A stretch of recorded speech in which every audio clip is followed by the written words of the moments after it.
This is Matilda, Chapter 1, Reader of Books.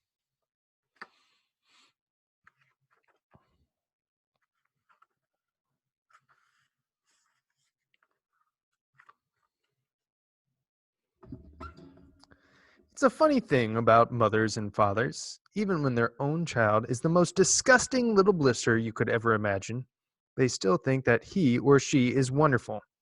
Some parents go further.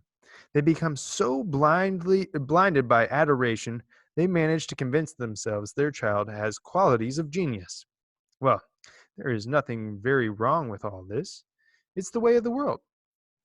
It is only when the parents begin telling us about the brilliance of their own revolting offspring that we start shouting, "Bring us a basin! We're going to be sick."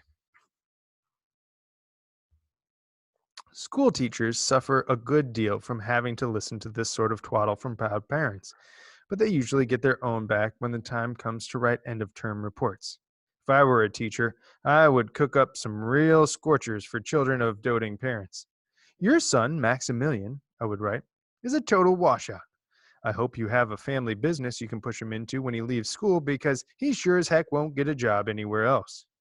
Or, if I were feeling lyrical that day, I might write, "It is a curious truth that grasshoppers have their hearing organs on the sides of their abdomen.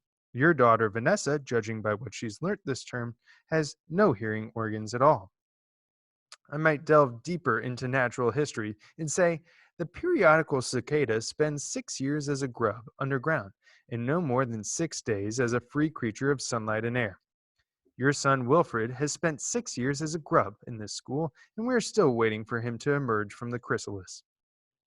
A particularly poisonous little girl might sting me into saying Fiona has the same glacial beauty as an iceberg, but unlike the iceberg, she has absolutely nothing below the surface. I think I might enjoy writing end-of-term reports for the stinkers in my class. But enough of that, we have to get on.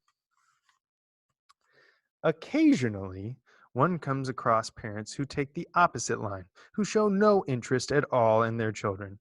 And these, of course, are far worse than the doting ones. Mr. and Mrs. Wormwood were two such parents. They had a son called Michael and a daughter called Matilda, and the parents looked upon Matilda in particular as nothing more than a scab. A scab is something you have to put up with until the time comes when you can pick it off and flick it away. Mr. and Mrs. Wormwood looked forward enormously to the time when they could pick their little daughter off and flick her away, preferably into the next county or even further than that. It is bad enough when parents treat ordinary children as though they were scabs and bunions, but it becomes somehow a lot worse when the child in question is extraordinary. And by that I mean sensitive and brilliant. Matilda was both of these things, but above all, she was brilliant. Her mind was so nimble, and she was so quick to learn that her ability should have been obvious even to the most half-witted of parents. But Mr. and Mrs. Wormwood were so gormless and so wrapped up in their own silly little lives that they failed to notice anything unusual about their daughter. To tell the truth, I doubt they would have noticed had she crawled into the house with a broken leg. Matilda's brother, Michael, was a perfectly normal boy. But the sister, as I said, was something to make your eyes pop. By the age of 1.5, her speech was perfect, and she knew as many words as most grown-ups. The parents, instead of applauding her, called her a noisy chatterbox and told her sharply that small girls should be seen and not heard. By the time she was 3, Matilda had taught herself to read by studying the newspaper and magazines that lay around the house.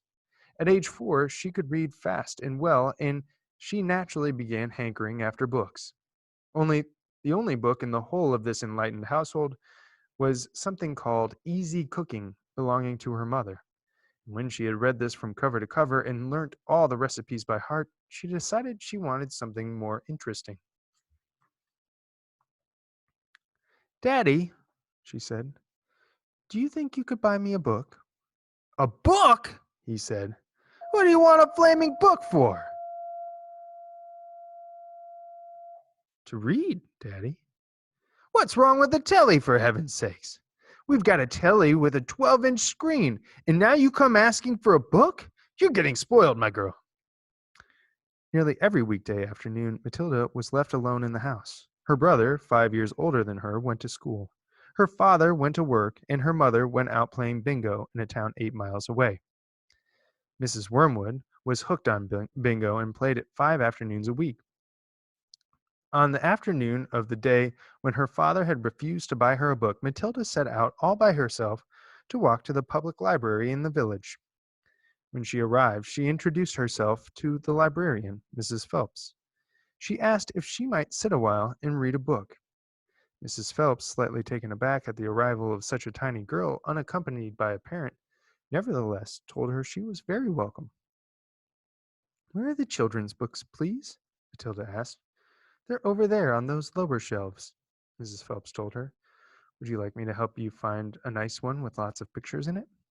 "No, thank you," Matilda said. "I'm sure I can manage." From then on, every afternoon, as soon as her mother had left for bingo, Matilda would toddle down to the library. The walk took only 10 minutes, and this allowed her 2 glorious hours of sitting quietly by herself in a cozy corner, devouring one book after another. When she had read every single children's book in the place, she started wandering round in search of something else. Mrs. Phelps, who had been watching her with fascination for the past few weeks, now got up from her desk and went over to her.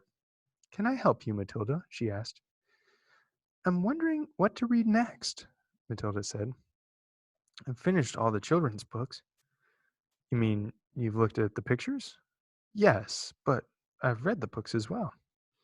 Mrs. Phelps looked down at Matilda from her great height, and Matilda looked right back up at her. "I thought some were very poor," Matilda said, "but others were lovely. I like the secret garden best of all. It was full of mystery, the mystery of the room behind the closed door, the mystery of the garden behind the big wall." Mrs. Phelps was stunned. "Exactly how old are you, Matilda?" she asked. 4 years and 3 months, Matilda said. Mrs. Phelps was more stunned than ever, but she had the sense not to show it. "What sort of book would you like to read next?" she asked. Matilda said, "I would like a really good one that grown-ups read. A famous one. I don't know any names." Mrs. Phelps looked along the shelves, taking her time. She didn't quite know what to bring out. How, she asked herself, does one choose a famous grown-up book for a 4-year-old girl?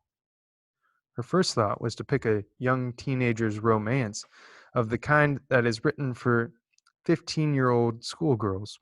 But for some reason, she found herself instinctively walking past that particular shelf. "Try this," she said at last. "It's very famous and very good. If it's too long for you, just let me know, and I'll find something shorter and a bit easier." "Great Expectations," Matilda read, by Charles Dickens. "I'd love to try it." "I must be mad," Mrs. Phelps told herself. But to Matilda, she said, "Of course you may try it." Over the next few afternoons, Mrs. Phelps could hardly take her eyes from the small girl sitting for hour after hour in the big armchair at the far end of the room, the book in her lap. It was necessary to rest it on the lap because it was too heavy for her to hold up, which meant that she had to sit leaning forward in order to read. And a strange sight it was. This tiny, dark-haired person sitting there with her feet nowhere near touching the floor, totally absorbed in the wonderful adventures of Pip and old Mrs. Havisham on her cobweb house, and by the spell of magic that Dickens, the great storyteller, had woven with his words, the only movement from the reader was the lifting of the hand every now and then to turn over a page, and Mrs. Phelps always felt sad when the time came for her to cross the floor and say, "It's 10 to 5, Matilda."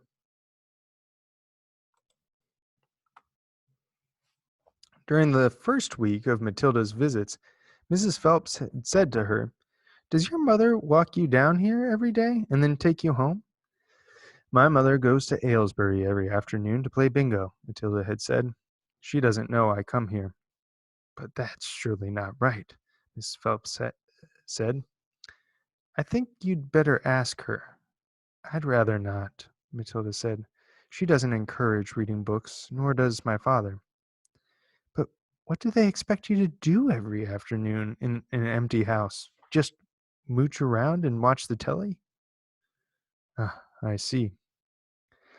She doesn't really care what I do, Matilda said, a little sadly. Mrs. Phelps was concerned about the child's safety on the walk through the fairly busy village high street and the crossing of the road, but she decided not to interfere. Within a week, Matilda had finished Great Expectations, which in that edition contained 411 pages. I loved it, she said to Mrs. Phelps. Has Mr. Dickens written any others? A great number, said the astounded Mrs. Phelps. Shall I choose you another?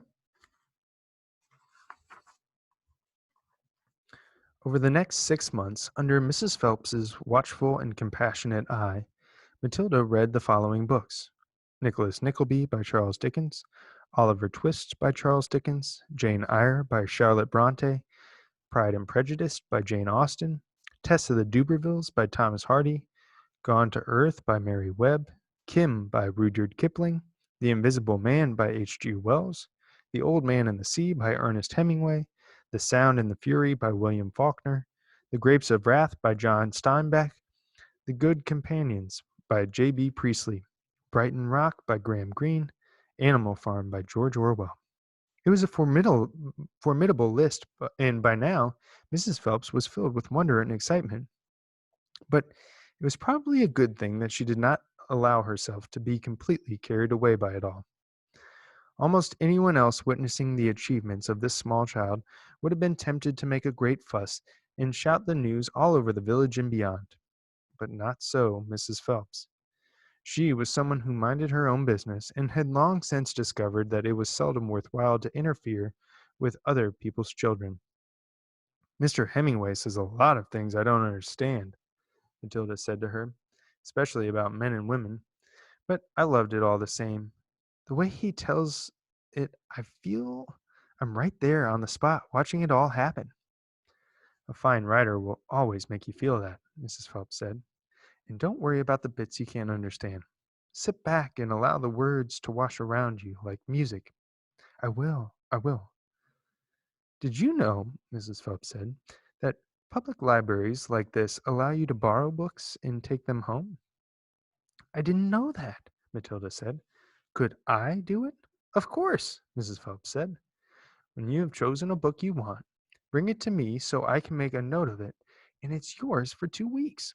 We can take more than one if you wish. And from then on, Matilda would visit the library only once a week in order to take out new books and return the old ones. Her own small bedroom now became her reading room, and there she would sit and read most afternoons, often with a mug of hot chocolate beside her. She was not quite tall enough to reach the things around the kitchen, but she kept a small box in the outhouse, which she brought in and stood on in order to get whatever she wanted. Mostly it was hot chocolate she made, warming the milk in a saucepan and on the stove before mixing it. Occasionally she made Bovril or Ovaltine.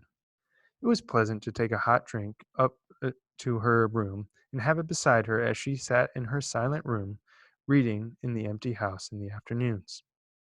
The books transported her into new worlds, introduced her to amazing people who lived exciting lives. She went on olden day sailing ships with Joseph Conrad. She went to Africa with Ernest Hemingway and to India with Rudyard Kipling.